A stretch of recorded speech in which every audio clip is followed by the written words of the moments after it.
People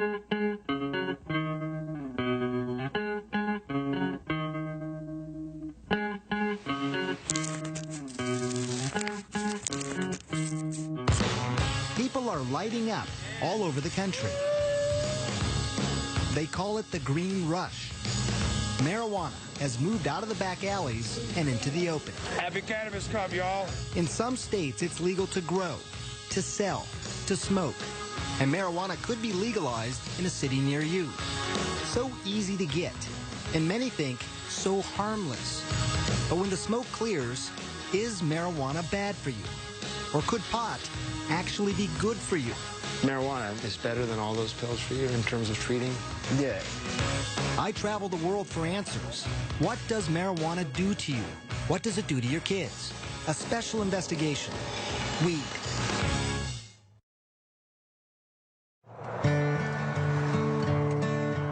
Our journey begins here, in this small town home, nestled in the mountains, with a family who has never allowed TV cameras in before. And you're going to soon learn why. This is so pretty out here. Yeah.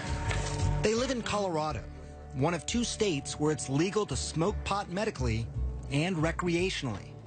But here, it's also taboo to residents like Paige Figge and her husband, Matt. I'm sure it was mentioned to us by someone, hey, you should try this. And I thought, no way. You thought that's fringe stuff? No way, not in a million years, no.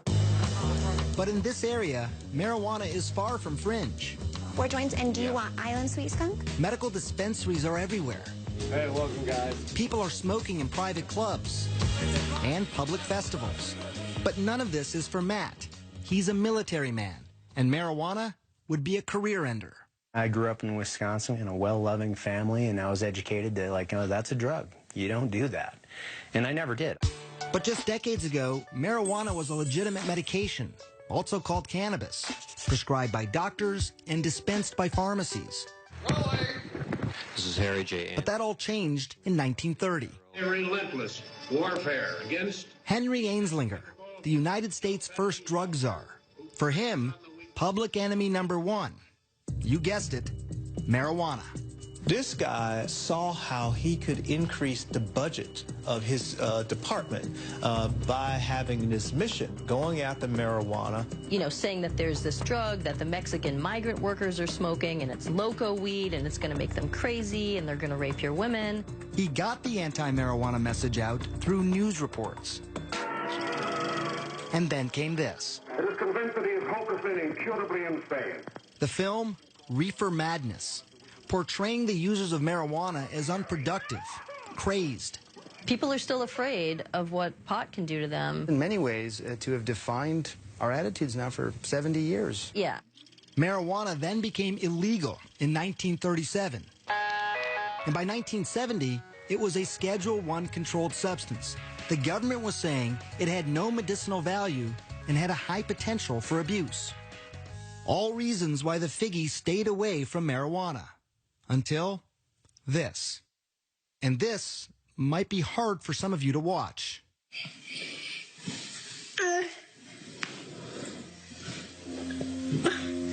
It's okay, baby. This is their daughter, Charlotte, having a seizure. We just thought it was just one random febrile seizure. Nothing to really do, Right. no medications. It's a fluke. Right. A fluke made sense. After all, Charlotte, nicknamed Charlie, was born perfectly healthy, a fraternal twin to sister Chase. Charlie always had big, big smiles. Just happy kids. Easy. Yeah, easy. Very much so. So it was around 3 months, you said, that when you first noticed that Charlie had a seizure. I was changing her diaper, well, putting a new diaper on from after the bath, and her eyes just started flickering. It led to the first of many trips to the ER. They did the $1 million workup, the MRI, EEG, spinal tap. You know, they did the whole workup and found nothing and sent us home. No abnormal blood tests, no abnormal scan. And developing normally, too. You know, talking and walking, and the same day as her twin. Nothing was behind yet.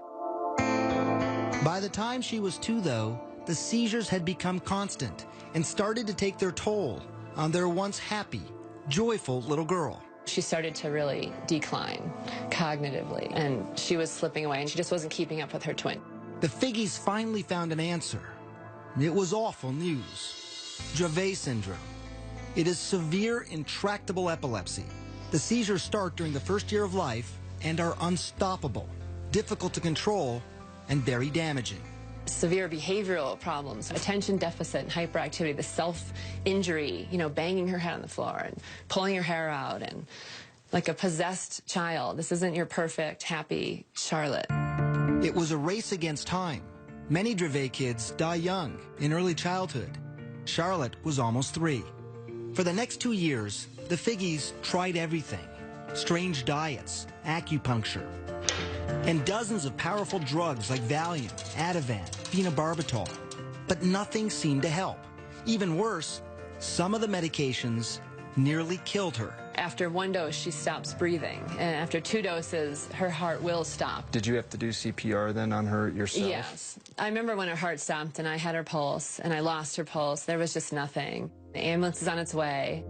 She survived. You're okay. Mommy's here. But now it was fall of 2011, and Charlotte was 5 years old. When things were at their worst, she just sees all night, and the kids are sleeping either in my room or next door. They can hear the seizure scream all night, 50 times a night.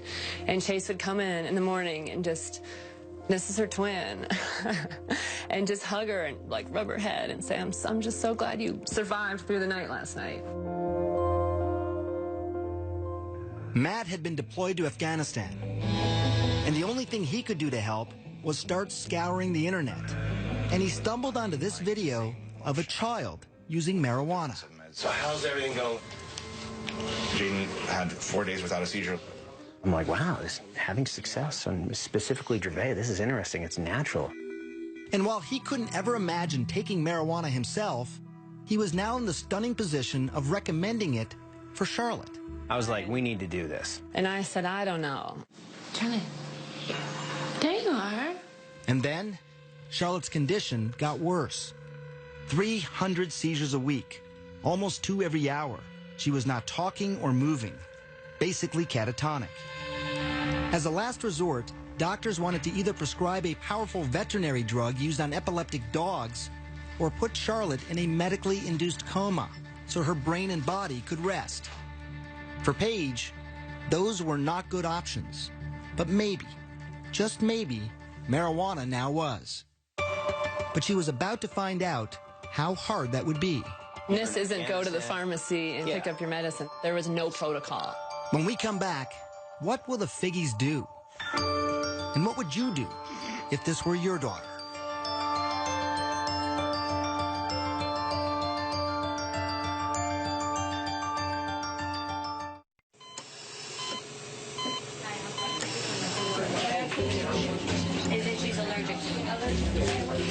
I had resigned myself. I don't think she's going to survive this. We've seen her flatline in the hospital. We've said goodbye. You're listening to Matt and Paige Figgy describe their own daughter. What would you do if this were your child? Charlotte Figgy had an extreme form of epilepsy. Her body was so frail that any seizure could kill her. With no traditional treatment left to try and the clock ticking away, her parents decided to try marijuana. Charlotte was just 5 years old. You need a card in order to be able to get the cannabis from a pharmacy. Doctors have to prescribe it. You need 2 doctors in Colorado to get the card for a juvenile or a child. It was hard. We were the first young child, and they said no. Everyone said no, no, no, no, no. Certainly her age played a role in my hesitance. Dr. Alan Shackelford is a Harvard-trained physician. He's also among a handful of doctors in Colorado who give prescriptions for medical marijuana. From the moment Charlotte entered his office, he knew she was in trouble. While he was just examining her, she had 2 seizures. She'd failed everything. There were no more options for her. Everything had been tried, except cannabis. Here's how scientists think it might work. Marijuana is made up of 2 ingredients. THC, that's the psychoactive part that makes you high, and CBD, also called cannabidiol. It's the CBD that scientists think modulates electrical and chemical activity to help quiet the excessive activity in the brain that causes seizures. I've been telling my patients to cut. Dr. Julie Holland is the editor of The Pot Book, A Complete Guide to Cannabis. For a long time, the work on cannabis and epilepsy was sort of inconclusive. Maybe it works, maybe it doesn't. They couldn't quite figure it out. And it's only when they really started separating THC from CBD that they saw, definitively, yes, CBD seems to really stop seizures. So the Figgies needed to find something that was rare, a strain of marijuana that was low in THC. Of course, they didn't want Charlotte getting stoned, but also high in CBD to treat her seizures. And that wouldn't be easy. Dispensaries and growers, they make their money off strains that are high in THC. I'm Joel. I'm Josh. No one knows that better than the Stanley brothers. Their family business is pot. And if you look at these clean-cut guys and what you see surprises you, don't worry. They've heard it all before. When we round the corner, they're like, oh, wait a second. Did you finish high school? They all not only finished high school, but also college, and in some cases, graduate school. Now, they are some of Colorado's biggest growers and dispensary owners. They produce up to 600 pounds of medical marijuana a year, and much of that marijuana is high in THC. But here, on their remote farm at this undisclosed location in the mountains, It takes a lot of plants. We're allowed to grow 6 per patient. They have been growing something different, something they call revolutionary. So Greenhouse 1. Greenhouse 1, yes. Welcome to paradise. Behind closed doors and under tight security, we enter what the Stanleys call the Garden of Eden. There's nothing like this in the world. This plant's 21% CBD and less than 1% THC. It took years of crossbreeding plants to get to this point. Instead of breeding up the THC, we've bred down the THC and bred up the CBD. And people said, you're crazy. Who's going to smoke that? So why grow it then? Well, the Stanleys also believed in CBD's potential to treat many diseases. And they had seen it change lives before. I always have 2 strains. Meet 19-year-old Chaz Moore. He uses many different strains of marijuana, many of them high in CBD, to treat his rare disorder of the diaphragm. My abs will, lock up. That's why he's talking this way, almost speaking in hiccups, like he can't catch his breath. It's called myoclonus diaphragmatic flutter. This fluttering here, it's annoying, but it becomes painful pretty quickly, I imagine. Yeah. Yeah, after 15, 20 minutes, this is where I can start to really feel it. He's about to show me how the marijuana works. He's been convulsing now for 7 minutes. How quickly do you expect this to work? Within, the first 5 minutes.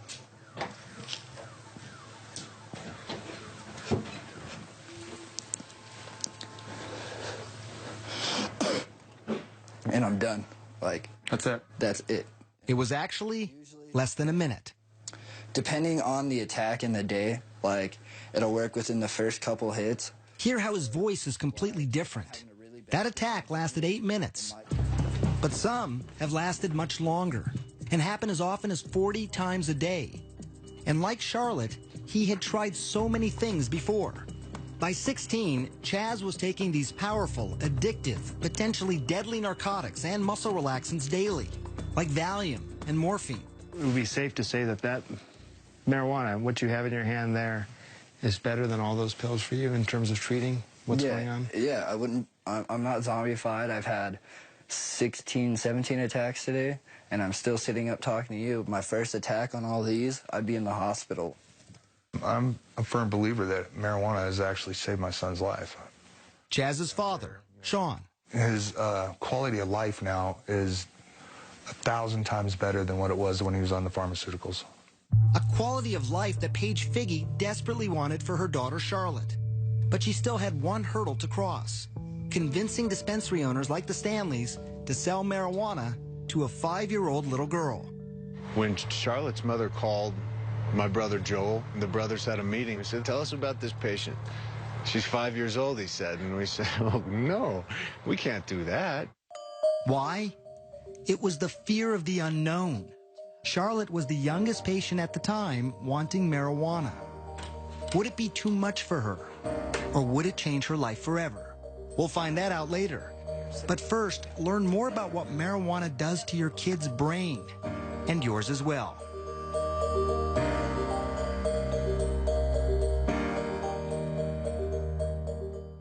That's what I'm talking about. Y'all smoking or what? If you smoking weed, make some noise.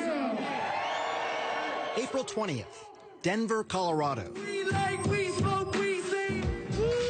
Tens of thousands from around the country and the world lighting up legally. Happy Cannabis Cup, y'all. For some, it's a lifestyle. For others, it's a lifeline. We're working with the Lupus Foundation and rheumatoid arthritis. But for all of them, I wondered, what was it doing to their brains? Some of my patients call me pot doc. Your patients call you pot doc? Well, they never meet anybody who's as interested in hearing about their marijuana use as I am. Dr. Stacy Gruber is serious about pot. I want you to name the color and not to read it. Okay. I met her in her labs at McLean Hospital near Boston. She's using high-tech imaging to see what happens in the brain when you smoke.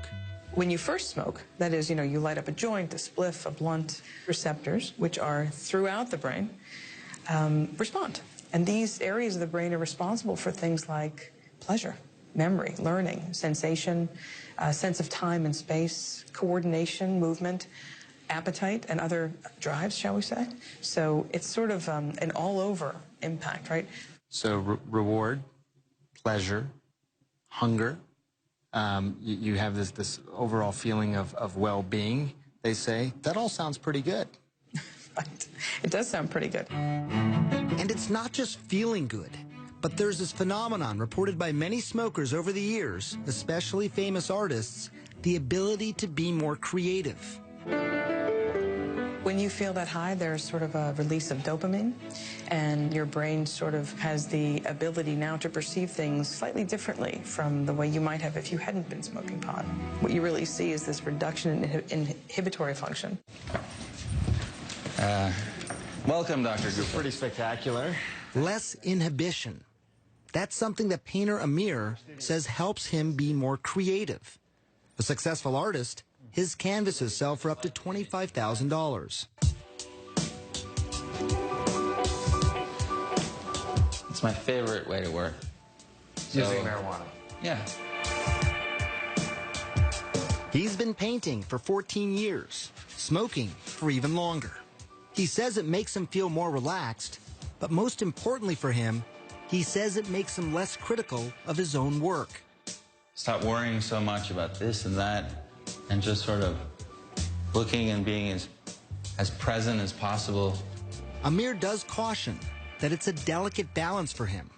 It would make me very apprehensive, as maybe a little paranoid, just too analytical. You can get paranoid, you can have disorganized thinking, you get disoriented. It can be uncomfortable, it can lead to panic attacks or anxiety attacks in people. How do you know when you've done too much? Simple tasks become very frustrating, like mixing paint, and then just sort of get into this state of duh, you know?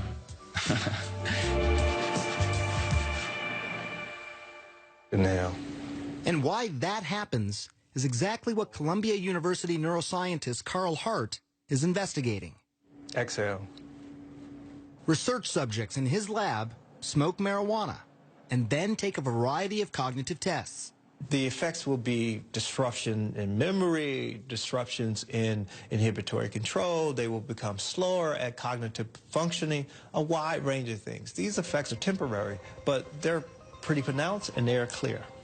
And it's slowly becoming clear to scientists what part of the brain is most affected. It's the prefrontal cortex. It's very important for planning, thinking, coordinating your behaviors. There are tons of marijuana receptors in this region. And we think that marijuana, particularly in the novice, can disrupt all of those behaviors. An impairment that Hart cautions could be dangerous, especially when driving. You may prematurely hit your brakes. You may prematurely hit the gas pedal, a wide range of things. You may make a turn without looking more carefully. Look at this experiment done by CNN affiliate KIRO in Washington State. Subjects smoked marijuana and then drove. One was a daily medical marijuana smoker, and another, an infrequent weekend smoker. Relaxed and buzzed. the more the novice user smoked, the more trouble behind the wheel. Watch yourself, watch yourself. But interestingly, the habitual smoker didn't have as much trouble. I wouldn't pull her off the road, no. No, not yet. And that's something I witnessed firsthand driving around with 19-year-old Chaz Moore. The day that I spent with him, he had been smoking all day long. Do you feel impaired at all? No, I don't. I feel normal. Turns out when you test people who have a lot of experience with cannabis, you don't see many disruptions. But if you test people who have sort of a limited history with cannabis, you can see some clear, pronounced disruptions. Of course, no one thinks that driving when using marijuana is a good idea. But what scientists can't answer is if there is a safe legal limit, and if people who use marijuana daily as a medicine should be able to drive. How impaired are they? What is more clear, though, is the effect of marijuana on the young brain. What we see is a very big difference in people who begin to smoke prior to the age of 16 and those who smoke after age 16, what we call early versus later onset.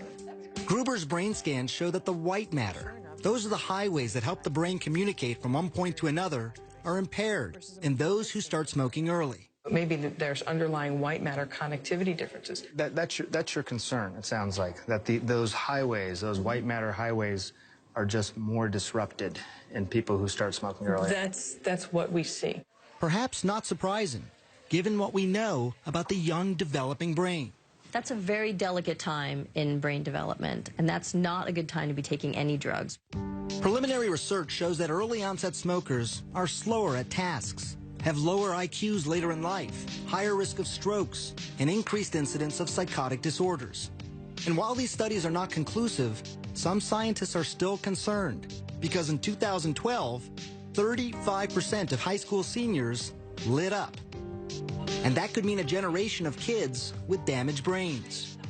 And many fear something else. I never really told myself I needed help. A generation of marijuana addicts. When we come back, the truth and the science behind what's being called a growing epidemic.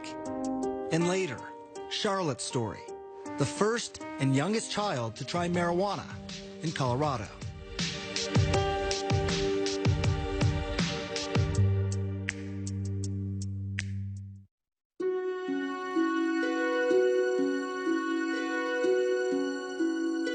This was the day Chaz Moore almost died.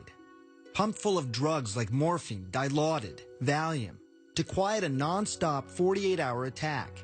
I thought I was going to overdose, and yeah, it was pretty bad. At his bedside, his father Sean watched his son go from being catatonic to what he calls high as a kite. How high are you on the morphine? I'm not high on I've watched friends of mine die from taking the same drugs that he took. You see, Sean was a drug addict, and he had struggled for decades to get clean. It was scary. It was really important for him not to take these drugs if he could avoid them. If he could avoid them. I know how addictive they are. I've seen it. It scared the hell out of me. But Sean is not scared of marijuana, and neither is Chaz. This right here, I don't get sick off of it. I can't overdose. And Chaz is right about that. While there are fatal, accidental prescription medicine overdoses every 19 minutes in this country, there are virtually no reports of fatal marijuana overdoses. And it's perhaps one of the biggest reasons most people think pot is safe. In fact, a new study of children showed that by high school, only 1 in 5 think marijuana is harmful. That's the lowest number in more than 2 decades. And it's something we heard over and over as we traveled around the country. Not really that harmful. It has a lot of benefits. Not really too concerned about it. I think it's safe if you're a safe person. Probiotics are not. But the experts we spoke to said there is more to the story. There are people who compulsively smoke, who want to stop smoking, but they can't stop smoking. In fact, 9% of marijuana users will become dependent. Now, that's not as high as other drugs, like heroin. 23% of users become addicted, or 17% with cocaine, or 15% with alcohol. But it's still approximately 1 out of every 11 marijuana smokers. There's no longer any scientific debate that marijuana is not just psychologically addictive, but also physically addictive. So give me an update. How you doing? Dr. Christian Thurstone runs one of Colorado's largest youth substance abuse treatment clinics. The number of marijuana addicts he treats has tripled in the last 3 years alone. Literally, I cried about it. Marijuana is #1 on their list of priorities. They have dropped out of life. Back in the day, I wouldn't feel like my day has really started if I didn't get high. Joel Vargas started smoking when he was just 13. By 15, he was smoking more than a dozen times a day.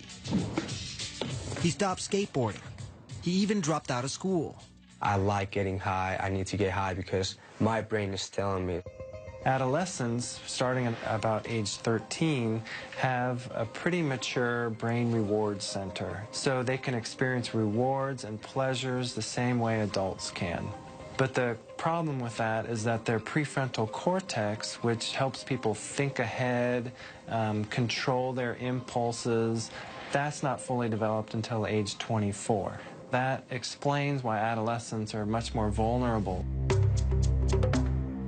There's something else that addiction experts believe is likely happening in the brain.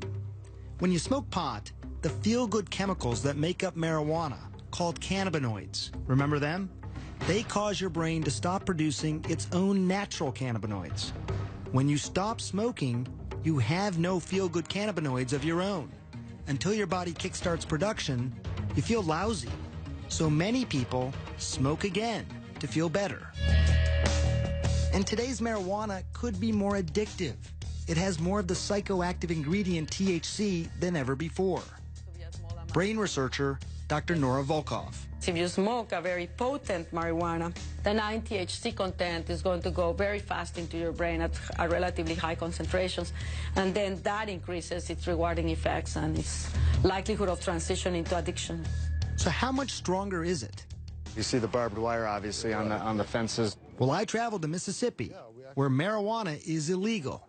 But here, on the campus of one of the country's oldest universities, Ole Miss, a huge stash of marijuana is under lock and key. This is our vault. This is some pretty tight security. I mean, look at this door. Mahmoud El Soli runs what's called the Marijuana Potency Project. What's the potency of this? This is about 8%. For 3 decades now, his team has analyzed weed confiscated from drug busts.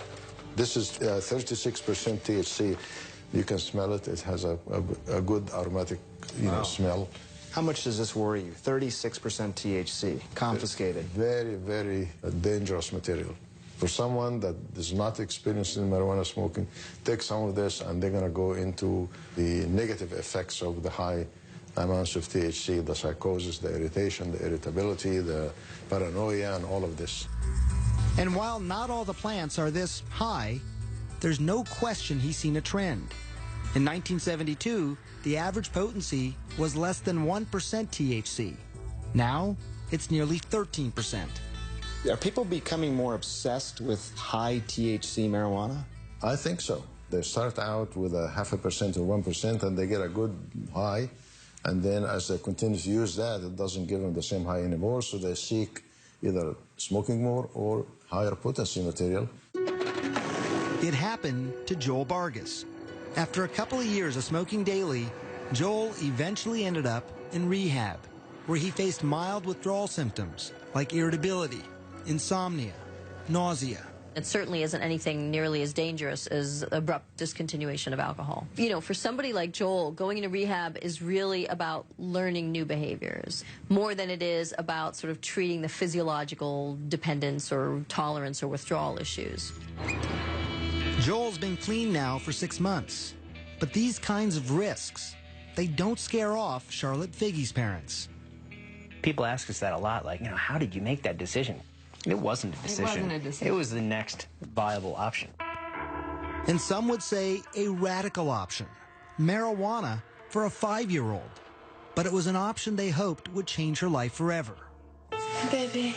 When we come back, Matt and Paige Figge finally give their Charlotte marijuana. The results are shocking.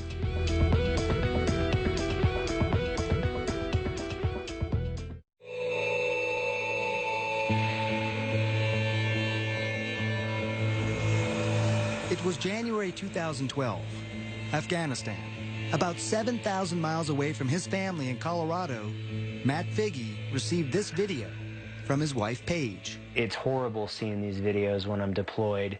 It was his 5-year-old daughter, Charlotte, seizing. Diagnosed with a severe form of epilepsy, she was having 300 seizures a week. Each attack so severe, it had the potential to kill her. They had already tried dozens of high-powered drugs. We needed to try something else, and at that point in time, marijuana was that natural course of action to try. At home in Colorado, Paige searched for marijuana high in CBD. That's the ingredient some scientists think helps seizures, and also low in THC. Remember, she didn't want to get her daughter stoned. She found a small amount at a Denver dispensary. The owner was surprised that anyone would even want it. They said it's funny because no one buys this, you know. That was the general consensus, that nobody wanted it. It didn't have any effect. Paige paid $800 for a small bag and took it home. I had a friend that was starting a business on making medicine, and I said, can you help me extract the medicine from this bag of marijuana? I measured it with a syringe and squirted it under her tongue. It was exciting and very nerve-wracking. Holding Charlotte in her arms, Paige waited. An hour ticked by, and then another, and then another. She didn't have a seizure that day, and then she didn't have a seizure that night. Did you sit there and look at your watch? And... Right, I thought, this is crazy. And then she didn't have one the next day, and then the next day, and I thought, she would have had 100 by now. And I just thought, this is insane. I remember how happy Paige was. Like, it's really working. I can't believe it. Yeah, that was pretty amazing to hear. It had worked. But in just a couple of weeks, the excitement was overshadowed by panic. Paige was running out of marijuana, and the dispensary didn't have any more of that particular strain. Even if there was more, the monthly price tag would have been astronomical. $2,000, and not a penny of it covered by insurance. But then Paige heard about the Stanleys, the 6 brothers, and their greenhouse of marijuana that is high in CBD. I said, oh my goodness. He says, I don't know what to do with it. We're trying new things with it, but no one wants it. It's not sellable. I said, just don't touch that, because we need that plant. At first, they didn't want to take the risk of giving marijuana to such a young child. But then they met her. Tell me about the first time you met Matt, Paige, and Charlotte. I'm gonna get you misty-eyed. Yeah, you get all of us crying when we start talking about that little girl. The Figges had hit the jackpot, a steady supply of high CBD marijuana, and they only had to pay what they could afford. People have called us the Robin Hoods of marijuana. They say that we sell pot so that we can take care of the kids and the truly less fortunate. Charlotte was the first of those kids. Late spring 2012, she tried the Stanley Special Marijuana, and again, it worked. I can't tell you what that means to us. Get you a dozen in a little bit.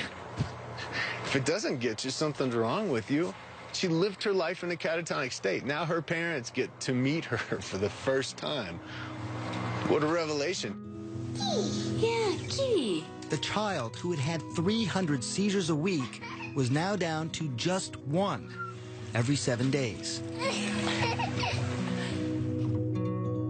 Pitter pat, tiptoe. When I first met Charlotte, March of 2013, it was 1 year after that first dose of marijuana. Achoo! After almost 2 years on a feeding tube, she was now eating on her own. Yellow?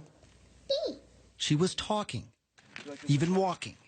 Puppy. Yeah, please, she said please. Go! But these stories, they are not without their skeptics. One of the country's 2 hospitals dedicated to Dravet syndrome in Florida states at present there is no evidence that cannabidiol is effective for the treatment of epilepsy. The American Academy of Pediatrics also opposes cannabis, as does the National Institute on Drug Abuse. It is such an amazing turn of events that it really can't be a fluke, but I do still wonder. Do you still wonder too? Matt? Hell no. You know it's working. It's working great. You just look wonderful. And Charlotte's doctor, Alan Shackelford, also agrees. Yet his commitment to medical marijuana has drawn criticism. He's even been called Dr. Feelgood. How difficult is this for you to talk about as a physician? We are typically conservative as a profession and probably as individuals. We want more proof, and cannabis doesn't have that. And it's why he has traveled the world to look for researchers who might have the answers.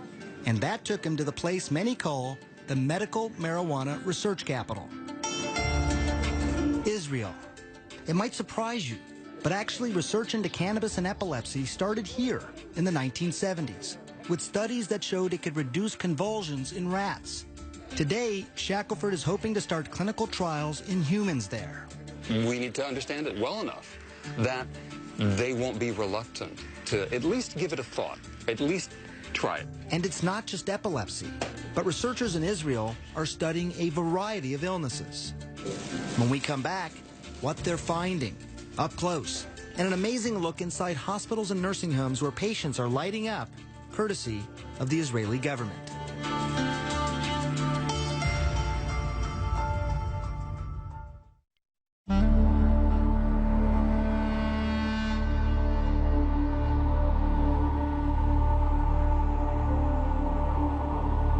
As the sun was rising on the ancient city of Jerusalem, the final leg of our journey was just beginning. There have been some great advances here, and I'm proud of that, obviously. Dr. Boaz Lev is with Israel's Ministry of Health. Here, they have pioneered marijuana research. They were the first to isolate THC and CBD decades ago. And now the country's ministry licensed 10,000 patients to use marijuana medicinally and has approved more than a dozen studies to treat illnesses like PTSD, pain, Crohn's disease, even cancer. Hopefully, this will prove to be the best medication. I really hope so. We're not there yet. Answers might come from places like this. It's a state-run nursing home outside of Tel Aviv. Residents here are using marijuana for pain, loss of appetite, Parkinson's disease, and dementia. Moshe Root is one of those residents. He was 77 when he smoked his first pipe of marijuana. He's 80 now, and he smokes a couple of times a day. It's to help with the pain and the hand tremors caused by a stroke. So it's a mixture of tobacco and marijuana. He even decided to light up during our interview to stop his hands from shaking. You're saying your hands are steady because of the marijuana? It also helped ease a deeper pain hidden from sight. You see, Moshe is a Holocaust survivor. When his wife died a couple years ago, he was haunted by nightmares of his childhood, hiding from the Nazis. The marijuana, he says, took him out of the darkness. You dream. You fly. When you smoke? Yeah. There are 19 other patients here. Scientists at Tel Aviv University are now studying their progress, and they call the results outstanding, including weight gain, improved mood, pain and tremor reduction. But I can tell you as a doctor, it was my next stop that proved the most surprising. This is Israel's largest hospital, Sheba Medical Center. You put up your medical cannabis. Amashe is using marijuana to help him with the pain and nausea from chemotherapy. Filling up this balloon, so that's your medicine inside there. Of course. Now take it out, put up the valve. And he's doing it inside the hospital. How are you feeling? A relief, first of all in the muscle, in the leg.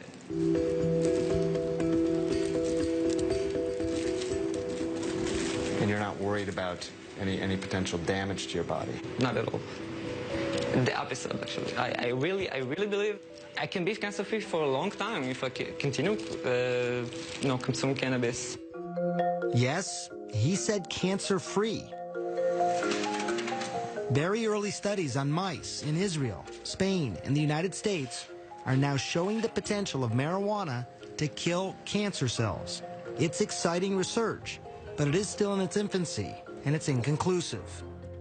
This program at Sheba is well established, and experts say a teaching tool for using marijuana in other hospitals.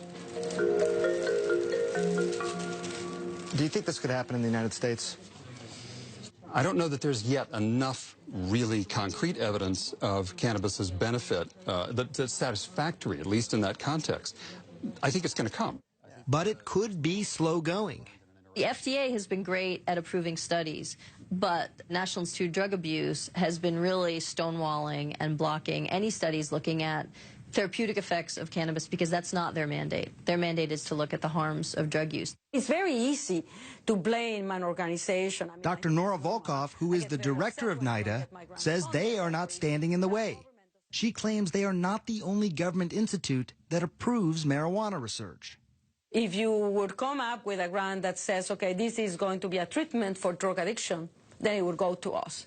But if it's cancer, it goes to the Cancer Institute. If it is schizophrenia, it goes to NIMH. And so the institutes have a mission with certain diseases. What is clear, there are bureaucratic hoops that most researchers simply don't want to jump through. Neuroscientist Carl Hart. There are not many people studying marijuana. It's very difficult to get approval to study marijuana. What's nice about Israel is that the government is helping the research to happen. And it's research that could give hope to patients like Charlotte Figge. I made it. Scientists in Israel are learning that marijuana use might actually protect the brain, not damage it. They've been able to show that it can decrease the amount of brain damage from head injuries in mice. To be able to give a medicine after the injury to reverse some of the damage, that's huge. I want to paint my nails. You want to paint your nails? I'll paint your nails. I literally see Charlotte's brain making connections that haven't been made in years. It's almost seeming to build her brain, where before it seemed broken. And while scientists are still at the very early stages of knowing if this is actually happening, I can tell you it was remarkable to see her progress. In the 3 months since we first met her, we saw a change. She was now talking more. Say puppy. Yeah.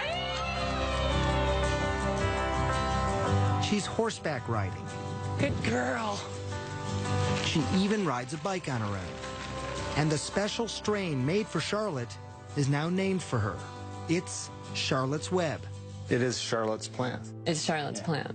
Not anymore. Now it's for all the children. More than 41 children are using Charlotte's Web here in Colorado. All of them are reporting significant seizure reduction. And there are dozens more on a wait list, hoping, praying that a plant could change their lives, just like it did for Charlotte. I'm going to get you. You both seem very at peace. I'm very at peace, yeah. Very peaceful. We've been given a great life. You know, it's unfortunate that Charlie has this Dravet syndrome. But thank God we've got something now that's working. And she's doing so great today.